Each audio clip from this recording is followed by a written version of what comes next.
I've got your energy stories for the fourth week of March 2024. And in the first one, Oak Ridge National Laboratory says it's achieved, quote, the world's highest power density for a wireless charging system, unquote, for a passenger EV, sending 100 kilowatts of juice 5 inches through the air with its polyphase electromagnetic coupling coil via electromagnetic fields to a Hyundai Kona EV.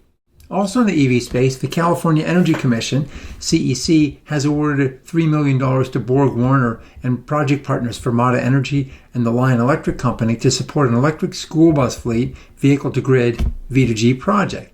The aim is to yoke a fleet of school buses with AI-powered V2G technology and strengthen the grid during emergency events when buses are parked, while also generating revenues through participation in demand response programs and other value creation opportunities. Among other scenarios, V2G-enabled buses might be able to provide power during public safety power shutoff events when power lines are intentionally de-energized in the face of high wildfire risk.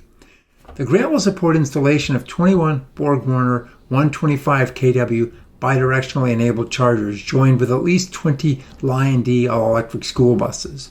Fermata Energy will optimize and manage the charging and discharging of the buses to maximize grid benefits and revenue through its Vehicle-to-Everything, Vehicle-to-X platform. Well, advanced geothermal isn't just limited to startup companies like Evor, Fervo, and Sage Energy. Mondelez Deutschland snacks production just got a permit from the State Office of Mining, Energy and Geology of Lower Saxony, Germany, to explore locally for geothermal energy within a 100 square kilometer area. Mondelez, like many companies, seeks to lower its carbon footprint and is thus exploring the potential of deep geothermal projects to supply carbon-free heat that can support various industrial processes besides power generation. The mining office has thus far issued 26 permits for the exploration of geothermal energy.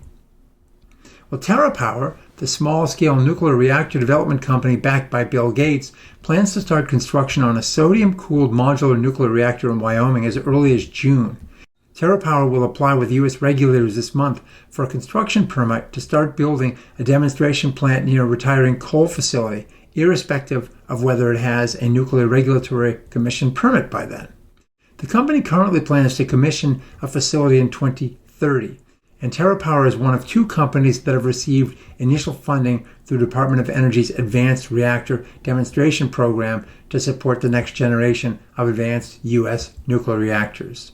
Google, Microsoft, and Nucor, the steel company, are combining their demand for advanced clean electricity technologies, hoping to accelerate development of new business models that advance early commercial stage projects such as advanced nuclear, next-generation geothermal, clean hydrogen, and long-duration energy storage. The group intends to issue RFIs in various areas of the U.S., helping potential project developers that are seeking energy off-takers. While wind and solar can frequently deliver electrons cost-effectively, those resources are not dispatchable, able to follow load, offer resource adequacy, and keep the lights on by themselves. If carbon-intensive coal and gas are to be effectively displaced, other new applications will have to do the job.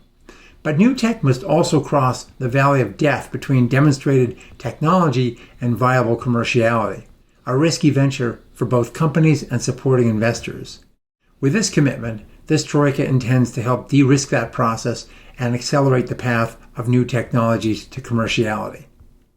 And finally, Heimdall Power and Great River Energy, the forward-leaning Upper Midwest power cooperative that was also the first to commit to Form Energy's 100-hour long-duration iron-air battery, just announced the largest dynamic line rating project in the U.S. thus far.